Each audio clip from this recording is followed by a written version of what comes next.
Сәлеметсіздер ме, құрметті көрермендер. Ұшқыр ой атты арнамыздың бірінші шығарылымына қош келдіңіздер. Бүгін біз қазіргі қоғамдағы маңызды өзекті тақырыптардың бірі бала тәрбиесі жөнінде ой қозғаймыз.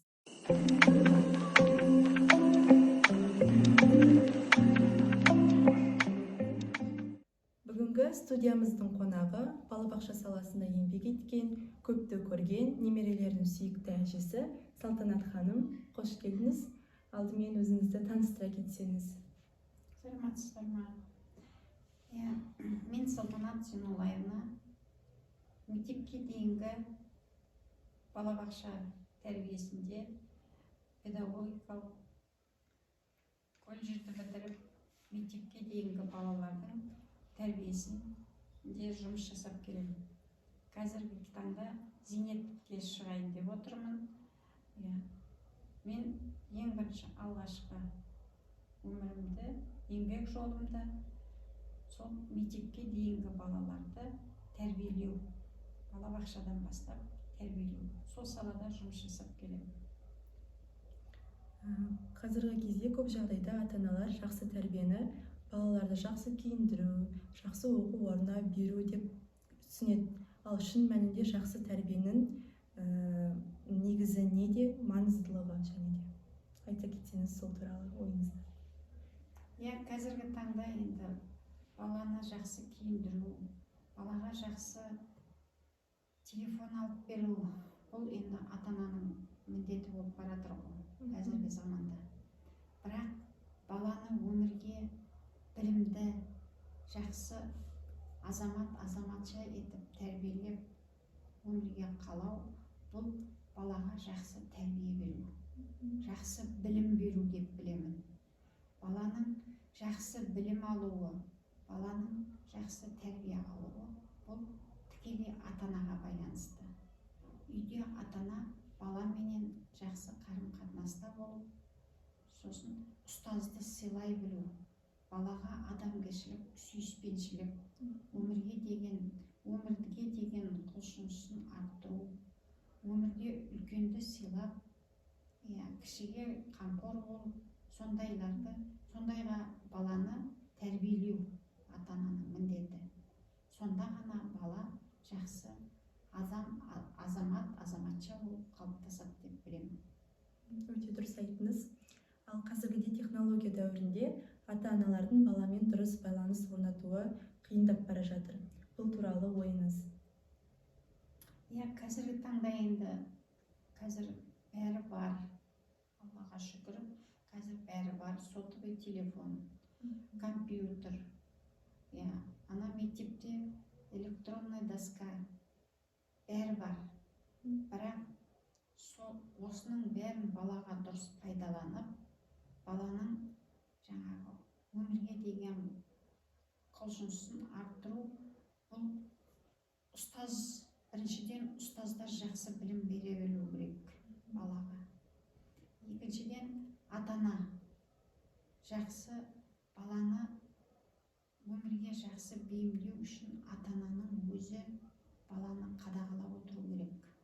Бала немен шұғылданды? Баланы жаңағыдай күнделікті баланың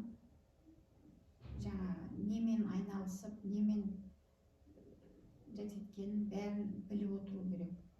Сонда ғана бала жақсы өмірге жақсы болып қалыптасады. Кішкентайынан баланы қадағалаған дұрыс.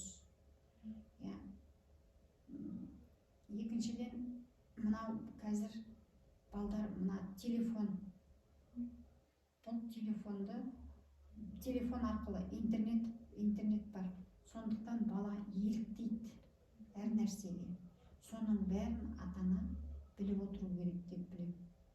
Себебі бала теріс жолға түспеу керек. Сонда ғана бала жақсы жол таңдап, жақсы білім алады. Айтқаныңызбен келісемін. Ал жалпы бала тәрбиесінде ата-ананың өз мінез құлқының рөлі қаншалықты маңызды деп ойлайсыз? Ата-ананың мінез құлқы бұл балаға өте қажет. Ата-ана баланың айнасы. Бала сол ата-анадан қандай үлгі көрді, сол жолменен жүреді деп білемін. Ата-анасы мысалы үлкенді сыйлап, жақсы үйде тәртіпті, жаңағыдай жақсы баламенен сыйласып, сөйлесіп, жақсы мінез құлықта болса, бала сол тәрбиені алады. Сондықтан да ата-ана біріншіден баланың тәрбиесінде үйде, жүзде үлгілі болу керек. Бала соған қарап өседі. Баланың ең бірінші айнасы ол ата-анасы. Ата-ана үлкенді сыйлап, кішіге қамқор болып, сондай нелер жасап, солай өсіп, баланың алдында сондай нелер болса, бала соны көріп, өскенде де бала солай бейімделеді өмірге. Сонда ғана бала өмірге бір жақсы тұлға болып қалыптасады. Мен өзім ойым сондай. Қазіргі кезде көптеген балалар өз ойын ашық айта алмайды, қорқады. Баланың өз ойын ашық айтуына мүмкіндік берудің қандай пайдасы бар? Осы туралы ойыңызды айтсаңыз. Қазіргі таңда мысалы үшін ата-ана баланы тыңдамайды. Баланың айтайын деген ойын тыңдамайды. Ата-ана баланың ойын тыңдай білу керек, жан дүниесін түсіне білу керек. Сонда ғана бала өмірге тұлға болады. Ол өз ой, қазіргі кезде мысалы орыстарда құттайынан бала ата-анасына жаңағыдай тіке сөйлеп өзінің ойын айтады. Біздерде құттайынан тыңдамайды ғой ата-ана. Болды, қойшы, жапшы аузыңды дейді. Сосын айтасың дейді. Сол қате. Сондықтан да ата-ана баласының айтайын деген затын тыңдай білу керек. Баланың ойын біле отыру керек. Сонда ғана бала өмірге жақсы бейімделеді. Себебі ол ойын айтса, ата-анамен сырласып, бірге қалыптасады. Ата-ана жаңағы баласының ойын тыңдай білсе, тыңдау керек. Сонда ғана бала өмірге жақсы бейімделіп қалыптаса біледі деп ойлаймын. Салтанат ханым, бүгінгі пайдалы ойыңызбен ақпарат бергеніңізге көп рахмет. Сұхбаттасуға келіскеніңізге көп рахмет. Сізге алдағы уақытта тек жақсылық тілеймін. Немерелеріңіздің сүйікті әжесі болып жүре беріңіз. Құрметті көрермендер, бізбен соңына дейін болып тыңдағандарыңызға көп рахмет. Бұл сұхбаттан кішкене болсын ой түйдіңіздер деп ойлаймын. Келесі кездескенше.